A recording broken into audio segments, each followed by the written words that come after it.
오늘 주시는 하나님의 말씀은 시편 78편 12절부터 25절까지 말씀입니다. 할렐루야. 오늘은 이스라엘 백성들을 인도하시는 하나님을 소개하고 있습니다. 특별히 이스라엘 백성이 애굽에서 나와서 광야길로 들어가게 되고 광야길에서 하나님께서 그들에게 만나와 메추라기를 내리워 주시는 장면이 나와 있습니다. 자, 오늘 이 본문을 보면 12절에 옛적에 하나님이 애굽 땅 소환들에서 기이한 일을 저희 열조의 목전에서 행하셨으되, 원문을 보면 그들의 조상들 앞에서 그들은 놀라운 일을 애굽 땅 소환의 들에서 행하셨도다. 여기 소환이라는 말이 나옵니다. 이 소환이라는 말은 요 시편에서 정확하게 표현해주고 있는 한 지명입니다. 이 소환이라는 지역은 굉장히 유명한 지역이에요. 쉽게 얘기하면 이집트의 수도입니다. 우리나라의 수도는 서울인 것처럼 이집트의 수도는 이 소환입니다. 그러니까 왕궁이 있는 그곳에서 하나님께서 기이한 일을 행하여 주셨다는 것이죠. 이스라엘 백성들은 하나님을 믿는 하나님의 백성이고 하나님께서 그들을 선택하셔서 구원을 베풀어 주셨습니다. 그런데 하나님은 항상 그 구원을 행하시는 데 있어서 놀라운 일을 그들과 함께 하시는 가운데 보여주셨습니다. 더군다나 이스라엘을 종으로 삼고 있는 애굽 땅, 그것도 애굽 땅 변두리가 아니라 애굽 땅 중심인 소환에서 하나님께서 기이한 일을 행하여 주셨습니다. 그래서 어떤 일이 벌어지죠? 유월절을 경험하고 이스라엘이 출애굽을 하게 되죠. 오늘 이 본문 말씀을 쭉 보게 되면 하나님이 하시는 일과 또 이스라엘이 행한 일이 따로따로 놀아요. 이렇게 신앙생활을 하다 보면 이렇게 목사의 입장에서 성도들의 삶을 살펴볼 때 어떤 분들은 정말 성경대로 살아요. 어떻게 저렇게 어렵고 힘든데도 저렇게 성경대로 삶을 살아갈까? 참 귀하다. 하나님 말씀대로 저 어려운 처지에서도 하나님을 의지하고 저렇게 살아가는가? 하나님과 함께 신앙생활을 하는 분이 있어요. 그러니까 날마다 주님과 함께 동행하는 사람이 있어요. 삶이 어렵고 힘들고 그게 아니에요. 참 삶이 평안해야만 하나님과 동행하는 게 아니에요. 그저 어렵든지 어렵지 않든지 늘 주님의 그 발자취를 좇아서 신앙생활하는 분이 있습니다. 그런 분들이 참 귀한 거예요. 교회에는 그런 분들이 많아져야 돼요. 근데 어떤 분들은 그야말로 하나님과 따로따로 놀아요.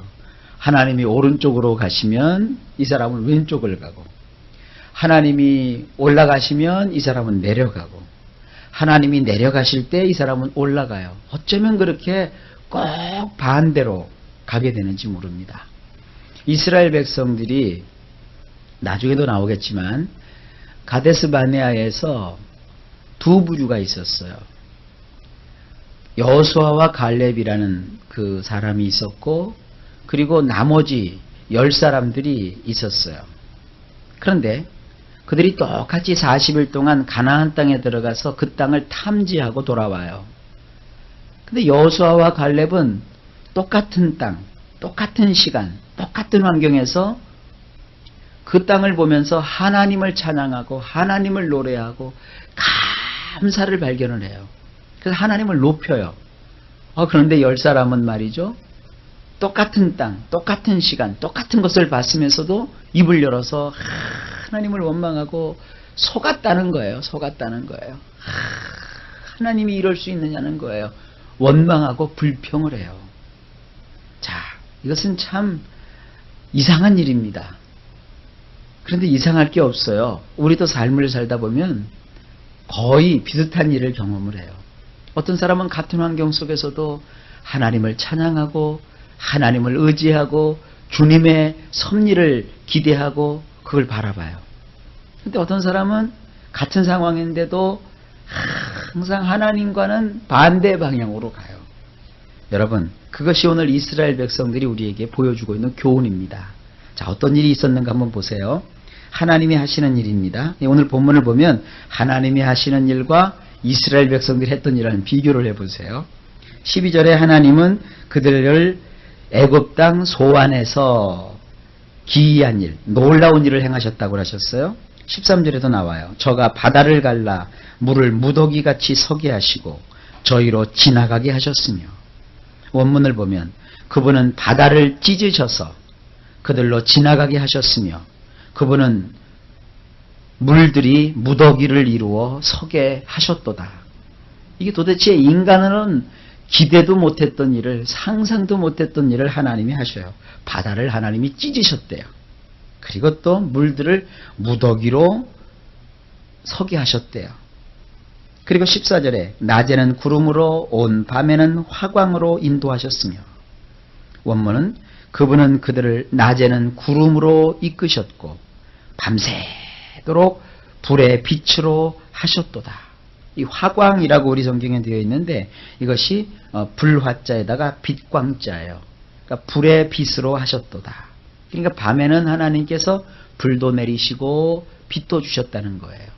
그러니까 그들은 낮에는 시원하게 해주셨고 밤에는 또 따뜻하게 해주시고 밝게 해주셨다는 얘기죠. 15절에 광야에서 반석을 쪼개시고 깊은 수원에서 나는 것 같이 저희에게 물을 흡족히 마시우셨으며, 원문은 조금 다르게 되어 있습니다. 원문을 보면 그분은 사막에서 바위들을 산산조각 내셔서 마실 것을 마치 크고 깊은 바닷물처럼 주셨도다.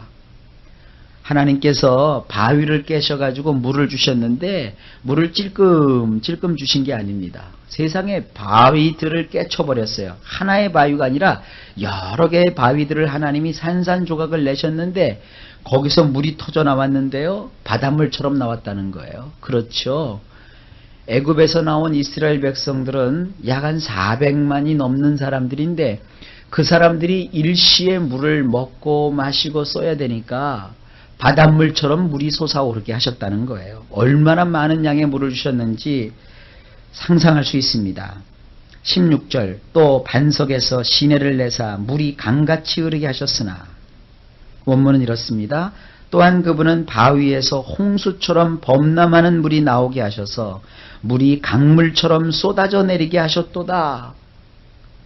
하나님이 하시는 것은 막 여기 풍성하고 넘치고 굉장한 것이죠. 그런데 어떤 일이 벌어져요? 적어도 하나님이 이 정도 하셨으면 이스라엘 백성들도 그 마음의 바위를 깨서 하나님을 신뢰하는 마음을, 강물은 아니더라도 시냇물 정도는 나와야 될 거 아니겠어요? 근데 어떤 일이 벌어져요? 17절에 저희는 계속하여 하나님께 범죄하여 황야에서 지존자를 배반하였도다. 원문은 이래요. 하지만 그들은 여전히 그분을 거역하여 죄를 더하였도다. 그 마른 곳에서 지극히 높으신 분을 거스려 반역하였도다. 세상에 마른 땅에서는 물 한 방울이 아쉽잖아요. 근데 하나님은 물을 한 방울만 찔끔찔끔 주신 것이 아니라 바위를 깨셔서 바닷물처럼 물을 내셨어요. 강물이 되게 하셨어요. 항상 하나님이 주시는 것은 엄청난데 인간의 반응은 그 엄청난 것에 대한 고맙고 감사하고 하나님을 경외하는 마음보다는 그 악함을, 그 배반함을, 그 거역함을 그야말로 강물처럼 또 쏟아놨습니다. 얼마나 따로 노는 겁니까 이게? 18절 저희가 저의 탐욕대로 식물을 구하여 그 심중에 하나님을 시험하였으며, 원문은 이렇게 되어 있어요. 그들은 하나님을 그들의 마음속부터 시험하여 그들의 욕심을 따라 먹거리를 요구하였도다. 자, 이제는 물만 줘도 고맙습니다가 아니죠. 물도 줬으니까 이제 또 먹을 거를 또 달라고 해요. 근데 그것도 하나님께 감사하는 마음으로 물도 주신 하나님, 먹을 것도 주실 줄 믿습니다. 이게 아니에요. 아주 의당히 자기들이 먹을 줄 알아요. 근데 그것을 욕심으로 구했고요. 그리고 마음속에서부터 하나님을 시험했어요. 성경은 이런 얘기를 많이 하죠. 너희는 하나님을 시험하지 말아라. 그런데 이스라엘 백성들은 끊임없이 시험을 했어요. 그 하나님을 시험하지 말아라 라는 말은 이스라엘 백성이 광야에서 하나님을 시험했던 것을 염두에 두고 우리에게 주고 계시는 말씀입니다. 19절을 봅니다. 그뿐 아니라 하나님을 대적하여 말하기를 하나님이 광야에서 능히 식탁을 준비하시랴. 이 비꼬는 얘기예요. 19절에 이렇게 되어 있어요. 원문은요. 그들은 엘로힘을 거스려 말하였도다. 그들은 말했다. 과연 엘께서, 엘이라고 하는 것은 이제 하나님이죠. 엘께서 광야에서 식탁을 능히 마련하여 주실 수 있겠느냐? 이건 어떤 뜻이냐면 물을 주셨으니까 그건 뭐 할 수 없지 뭐. 물은 주실 수도 있지. 하지만 먹거리는 어떡할 거야? 그래서 빈정대는 거예요. 하나님 앞에요. 참 이런 거 보면요. 가서 그냥 한 대 주워 박아주고 싶지요. 근데 실제로 이 교회 안에서도 보면 이런 사람들이 있어요. 하나님이 뭐 하나 해결을 해 주셨으면 야 하나님 이걸 해결해 주셨으니 얼마나 감사한지 모릅니다. 이래야 되는데 뭐 그건 누구나 다 할 수 있는 거지 뭐 이건 이런 것도 해줄 수 있을까? 뭐 이렇게 나와요. 여러분 절대 이스라엘 백성들처럼 이렇게 얌체짓을 하지 마시기를 주님의 이름으로 부탁하고 또 부탁드립니다. 20절에 저가 반석을 쳐서 물을 내시며 시내가 넘쳤거니와 또 능히 떡을 주시며 그 백성을 위하여 고기를 예비하시랴 하였도다. 이것도 빈정되는 거죠. 이제 한풀 더 뜨는 거예요. 20절에 보면 보라 그가 바위를 치시자 물들이 뿜어져 나와서 콸콸콸 넘치는 오아시스가 되게 하셨다. 하지만 그가 또한 먹거리도 능히 주실 수 있겠는가? 그가 그의 백성을 위하여 고기를 마련할 수 있겠는가? 참 하나님을 어떻게 보고 하여간 이스라엘 백성들의 이런 못된 모습들은 절대로 본받아서는 안 됩니다. 21절에 그러므로 여호와께서 듣고 노하시며 야곱을 향하여 노가 맹렬하여 이스라엘을 향하여 노가 올랐으니 원문이 이렇습니다. 그러므로 여호와께서 귀담아 들으시고 그분은 진노하셨노라. 야곱에 대하여 불이 활활 타올랐도다. 또한 분노가 이스라엘을 거스려 치솟아 올랐도다. 여기 중간에 표현이 원문을 보면 더 재밌게 되어 있어요. 야곱에 대하여 불이 활활 타올랐도다. 그렇게 되어 있는데 되게 이 진노라는 말과 똑같은 그 단어가 있는데 그 단어는 코라는 뜻이 있어요. 코. 그래서 하나님께서 이스라엘을 향해서 진노하셔서 불이 활활 타올랐도다 라는 것을 원문으로 보면 하나님의 코 속에서 막 불이 나오도다 이렇게 되어 있어요. 하나님께서 막 속에서 분하신 거예요. 분통이 터지시는 거예요. 이런 걸 우리는 의분이라고 하죠. 22절에 왜 그렇게 하나님이 화가 나셨느냐? 그들이 그렇게 말하는 것은 뭐냐? 22절 이는 하나님을 믿지 아니하며 그 구원을 의지하지 아니한 연고로다. 원문을 보면 이렇습니다. 왜냐하면 그들이 엘로힘을 신뢰하지 않았으며 그분의 구원을 믿지 않았기 때문이니라. 그 원망하고 불평하고 하나님을 비아냥거리는 것은 뭐라는 뜻이에요? 하나님을 믿지 않는다는 거예요. 그리고 하나님의 구원을 믿지 못하겠다는 거예요. 우리도 마찬가지입니다. 하나님을 믿지 않기 때문에 원망하는 거예요. 하나님을 믿으시면 원망할 게 없어요. 우리는 뭘 믿어야 돼요? 모든 것을 합력하여 선을 이루시는 하나님을 믿어야 돼요. 그런데 이런 것을 못 믿으니까 좋은 걸 주시면 믿을 것 같지요? 아니요. 그 마음 안에 믿음이 없으면 좋은 걸 주셔도요 믿지를 못해요. 뭘 하나 주시면 또 다른 걸 달라고 그러는 거예요. 우리나라 옛 솥담에도 있죠. 물에 빠진 놈 건져냈더니 또 뭐 달라고 그래요? 보따리 내놓으라 그러잖아요. 그러니까 이 하나님을 믿는다는 사람들도 믿음이 없으니까 자꾸 원망하고 불평하는 거예요. 왜 나만 이렇게 빼놓느냐는 거예요. 왜 나에게는 안 주냐는 거예요. 왜 나를 몰라주냐는 거예요. 아니요. 그 믿음 없는 짓입니다. 믿는 거예요. 어려운 일을 겪으면 모든 것을 합력하여 선을 이루게 하시는 하나님이시구나. 내가 지금은 나쁜 걸 경험했지만 또 다른 것과 합하여서 선한 것을 내시는 하나님을 자기가 믿는 거예요. 자기를 모든 어려움 속에서 건져내실 줄을 믿는 거예요. 이런 믿음을 가질 때 하나님이 기뻐하시는 겁니다. 믿음 없는 자가 되지 마시고 믿음 있는 자가 다 되시기를 예수님의 이름으로 축복합니다. 23절입니다. 그러나 저가 오히려 위에 궁창을 명하시어 하늘문을 여시고, 자, 여기 하나님의 그 자비로우신 마음을 여기서 보게 되죠. 이스라엘 백성들은 그렇게 얌체짓을 했음에도 불구하고 하나님은 여전히 그들에게 풍성하게 베푸시는 하나님이세요. 원문을 보면 이렇습니다. 23절에 그럼에도 그분은 높은 곳에서 구름들에게 명령하셨느니라. 그래서 하늘들의 문들을 그분이 열으셨도다. 그래서 어떤 일이 벌어져요? 24절 저희에게 만나를 비같이 내려 먹이시며 하늘 양식으로 주셨나니. 원문은 이렇습니다. 그분은 만나를 그들 위에 비처럼 내려서 먹게 하셨도다. 이 만나라고 하는 것은 원래 뜻이 뭐냐면 무엇이란 뜻이에요. 무엇. 이것이 무엇이냐 그랬죠. 그래서 만나라고 하는 것은 이 땅에서는 볼 수 없는 거예요.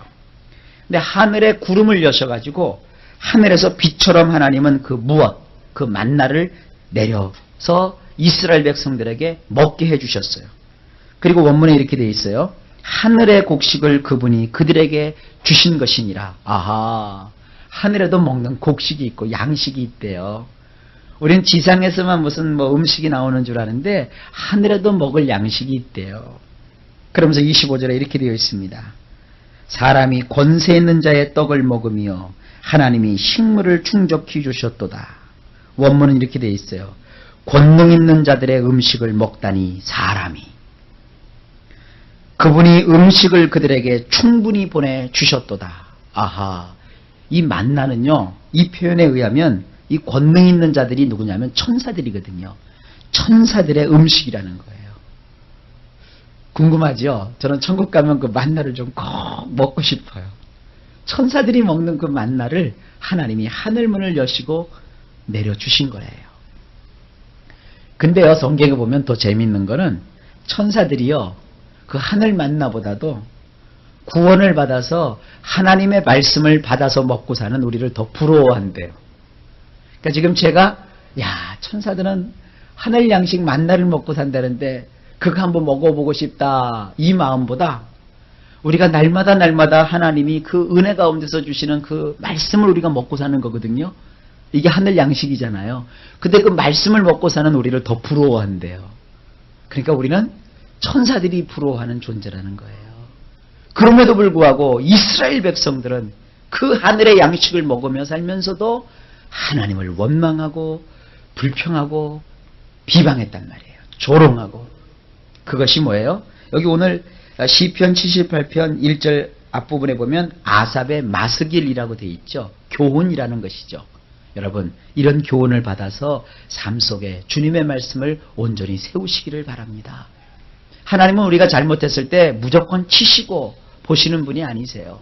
우리가 이렇게 잘못하고 원망하고 불평하고 하나님 앞에 거스리는 생활을 해도 여전히 인애를 베푸셔서 우리를 지켜봐 주시고 그럼에도 불구하고 또 은혜를 베푸시는 그런 하나님이세요. 그러니 만약에 하나님이 예를 들어서 악하고 막 못된 짓을 하고 그런 분이라면 우리가 짜증내고 원망하고 불평해도 별로 까짓것 미안할 것도 없어요. 그러나 우리는 원망하고 우리는 불평하고 우리는 그렇게 못되게 구는데도 그저 사랑해 주시고 그저 베풀어 주시고 마음이 부글부글 끓어도 그걸 또 품에 품으시고 하니 더 미안한 것이죠. 여러분이 자식 키워보면 아시잖아요. 부모가 막 속이 부글부글 끓는다고 해서 자식한테 먹을 거 안 주고 입을 거 안 주고 딱 그냥 끝내버리나요? 안 그렇잖아요. 부글부글 끓어도 때 되면 밥 차려주고 돈 없어 보이면 용돈 주고 입을 거 없으면 옷 사입혀주고 그렇게 하세요, 안 하세요? 그렇게 하신다면 여러분은 하나님을 닮은 거예요. 그러면서 속으로는 어떻게 생각해요? 아이고, 저놈의 자식 철들겠지. 꼬맹이 때는 어떻게 생각해요? 아이고, 중학교 가면 철들겠지. 중학교 가면 철들든가요? 안 들어요. 저놈 고등학교 가면 철들겠지. 고등학교 나와도 철 안 들어요. 대학 가면 좀 나으려나? 안 나요. 그러면 뭐예요? 직장 생활하면 좀 나으려나? 안 나요. 시집 가면 나으려나? 안 나요. 근데 여자들은 조금 나요. 언제? 애기 나면 그때 조금 철드는 것 같아요. 그래도 여전히 애기들 쫓고 와서 애기 봐달라고 그러죠. 그리고 와가지고 또 냉장고 가서 탁 뒤져가죠. 평생을 그러는 거예요. 그러면서도 어때요? 우리 마음에 자식을 싫어해요. 그래도 손자, 손녀 데리고 오면 또 그거 예쁘다고 쪽쪽쪽쪽 빨아주시죠. 똥기저귀 다 갈아주시죠. 그리고 또 삶을 살면서 또 두 내외가 토닥토닥토닥 그러면 또 부모가 내 죄인가 싶어갖고 또 하나님께 나와서 막 처리하고 금식하고 그러죠. 안 그렇게 하는 사람 없어요. 항상 그래요. 그러니까 하나님은 우리를 그렇게 다루시는 거예요. 이놈 잘못했으니까 넌 지옥, 너는 잘했으니까 천국. 그게 아니죠. 예수를 안 믿으면 그건 지옥이에요. 그러나 일단 예수를 믿고 구원받은 우리들은 하나님이 그렇게 놓치지 않으신다는 거예요. 그러니까 여러분들 효도하는 자식, 그 효도라는 게 뭐예요? 다른 거 아니죠? 부모 마음만이라도 좀 편하게 주면 그게 큰 효도예요. 여러분 하나님께 내가 돈 많이 벌어서 교회를 궁궐만하게 줘서 드리겠습니다. 그런 거 안 해도 돼요. 속만 썩이지 마세요. 감사하이 하나님을 찬양하고 예배하고 기도하고 그분을 떠나지 않는 그런 사람이 되세요. 그런데 이걸 잘못 배우면 성도들이 꼭 하나님께 뭘 해야만 되는 줄 아니까 피곤한 거예요. 여러분 똑같아요. 정상적인 부모와 자식과의 관계는 하나님과 우리와의 관계와 똑같은 것입니다. 그러니까 항상 하나님은 피해자세요. 그리고 하나님은 약자세요. 그러나 넓으세요. 그러니까 우리가 하나님 백 믿고 사는 거죠. 평생 불효자같이 부모 떠나서 살 것 같아도 그 안에 가서 이렇게 쏙 보면 그래도 늘 부모의 고마움을 자식들이 다 알아요. 다 알고 있어요. 그러니까 부모들이 자식을 이렇게 밉지만 그래도 내 자식이고 밉지만 내 품에 품고 싶은 것처럼 하나님도 마찬가지예요. 그러니까 여러분 미우나 고우나 내 자식이잖아요. 하나님도 똑같아요. 여러분 잘할 때만 하나님 이뻐하시는 거 아니에요. 못해도 그렇게 품으시니까 이제 깨달았죠? 이제 깨달았으니까 하나님께 더 가까이 나가세요. 이렇게 하다가도 오늘 또 무슨 일하다가 조금 이렇게 좀 틀려봐요. 또 아이 하나님 왜 이래요 이러죠. 그래도 하나님은 우리를 사랑하시는 거예요. 이거 잊지 마시고 그 품 안에서 오늘도 하나님께 감사하며 하루를 사시기를 주님의 이름으로 간절히 축복합니다. 일마다 때마다 주의 도우심이 넘치기를 예수님의 이름으로 축복합니다.